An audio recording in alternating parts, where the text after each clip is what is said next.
Hoy día, cuando oímos de alguna persona que ha cumplido 100 años, nos asombramos. Decimos que es una persona longeva, que ha vivido en cierto medio agradable, placentero, saludable. Cuando escuchamos que personas jóvenes mueren, hasta niños, no importa su sexo, también nos asombramos. La vida del ser humano hoy es efímera. Hay plagas, enfermedades,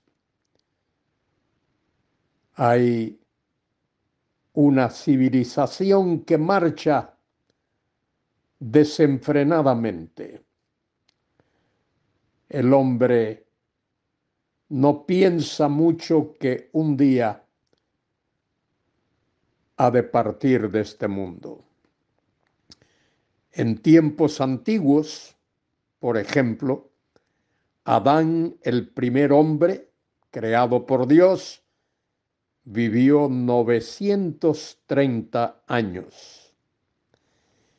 Y uno de sus descendientes, Matusalén, vivió 968 años. Una larga vida.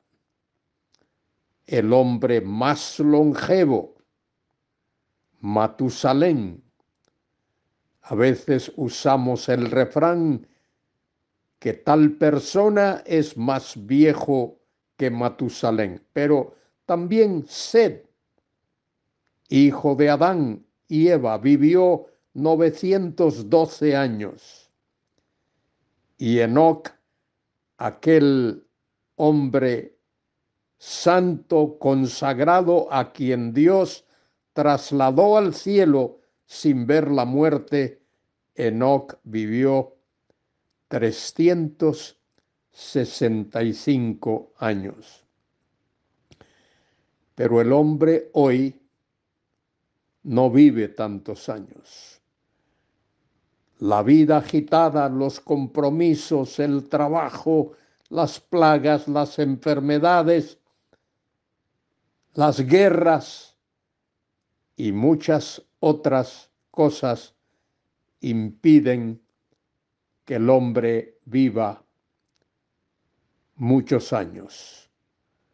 La vida del hombre en la tierra es relativamente corta, lo dice el Salmo. 80 años, y si en los más robustos es 70, con todo eso sus años le son una carga, dice la Escritura. Soy Luis Carballosa. Hoy quiero comentar, hoy comento con vosotros en la epístola de Santiago, capítulo 4, versículos del 1 al 5. Estos versículos explican, describen la condición del hombre, no importa si es creyente o no es creyente, cómo vive en este mundo y por qué su vida no es longeva como fue la de Adán o la de Matusalén o Sed o incluso la vida de Enoc. Hoy día, a pesar de todos los adelantos científicos y quirúrgicos, el hombre vive relativamente pocos años. Dice Santiago, ¿de dónde vienen las guerras y los pleitos entre vosotros? ¿No es de vuestras pasiones las cuales combaten en vuestros miembros? Recuerda, querido escuchante, que Santiago está hablando tocante a la diferencia entre el hombre de fe verdadera, de fe genuina, y el hombre que vive su vida sobre la base de obras muertas. Y Santiago confronta al lector y le hace estas dos preguntas tremendas. ¿De dónde vienen las guerras y los pleitos entre vosotros? Esa es la primera pregunta. La segunda, ¿no es de vuestras pasiones las cuales combaten en vuestros miembros? En el corazón del hombre hay maldad, hay pecado. El hombre es pecador consuetudinario, es pecador por nacimiento. El hombre nace pecador, no se hace, nace pecador. Y el pecado lo heredamos de nuestros padres y se lo transmitimos a nuestros hijos. Y el pecado produce guerras, polémicas.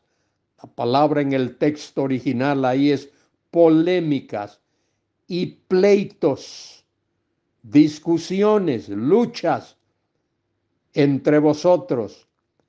Y dice el escritor sagrado, no es de vuestras pasiones, las cuales combaten en vuestros miembros.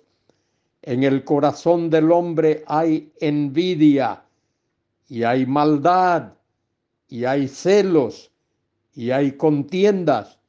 Y lo único que puede librar a cualquier ser humano de esa situación es la sangre, el sacrificio de Cristo, la gracia de Dios, el perdón que Dios da por la fe en la persona de Cristo. Santiago describe en el versículo 2 la situación de sus lectores, de aquellos que debían de andar por fe y confiar en Dios y permitir que Dios transformase sus vidas, como tú y como yo, que debemos de abrir nuestro corazón para que Dios transforme nuestras vidas por su Espíritu.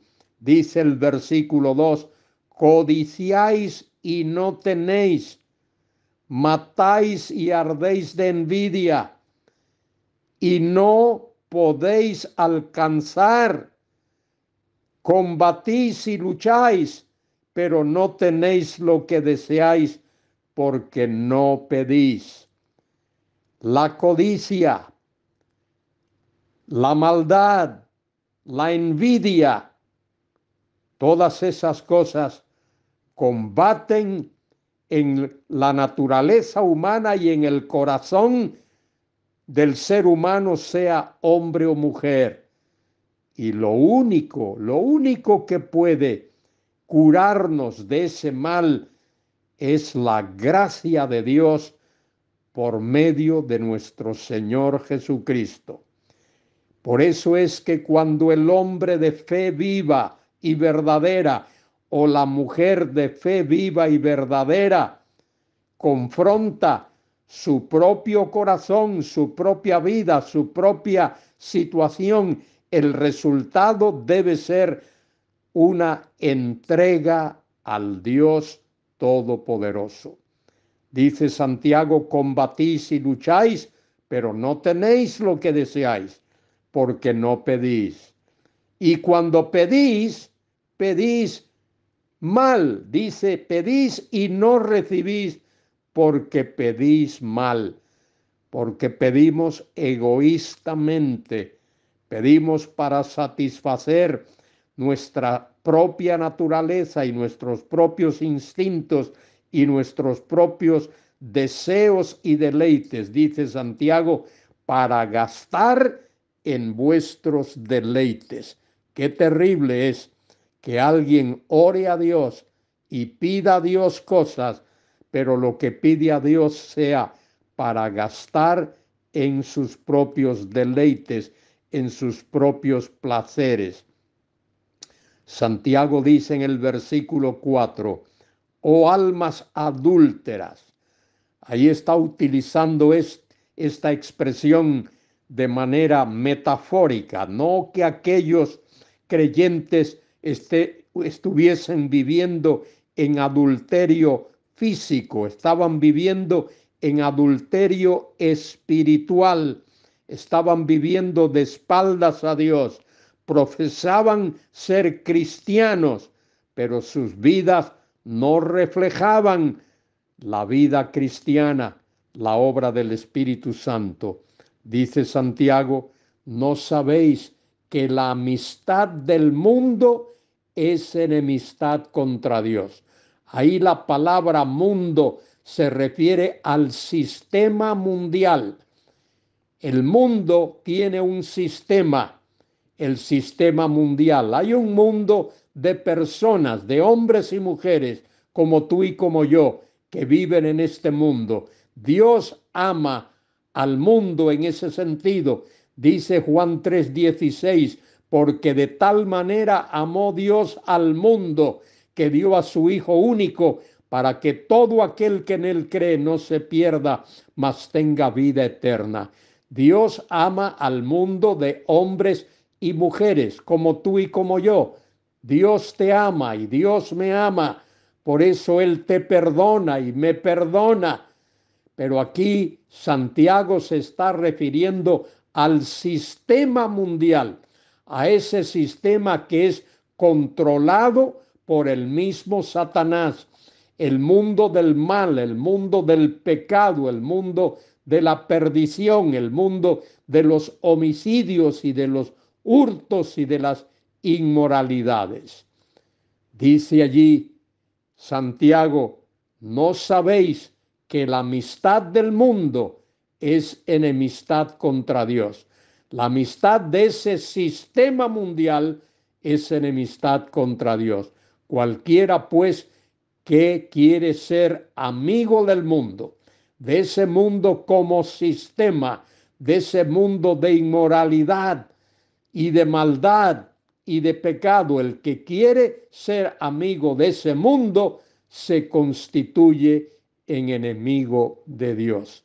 Y termina en el versículo 5 diciendo, ¿o pensáis que la Escritura dice en vano, el Espíritu que Él ha hecho morar en nosotros nos anhela celosamente?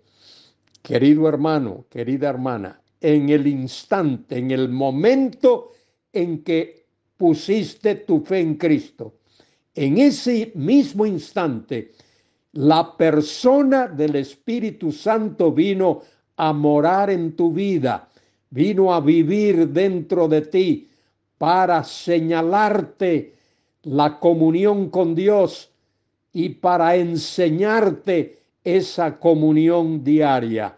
Tú y yo, como cristianos, tenemos dentro de nosotros la persona del Espíritu Santo, y ese Espíritu Santo nos enseña, nos guarda, nos guía, nos llena y nos redarguye también. Cuando hacemos algo que es contrario a la voluntad de Dios, ese Espíritu nos redarguye.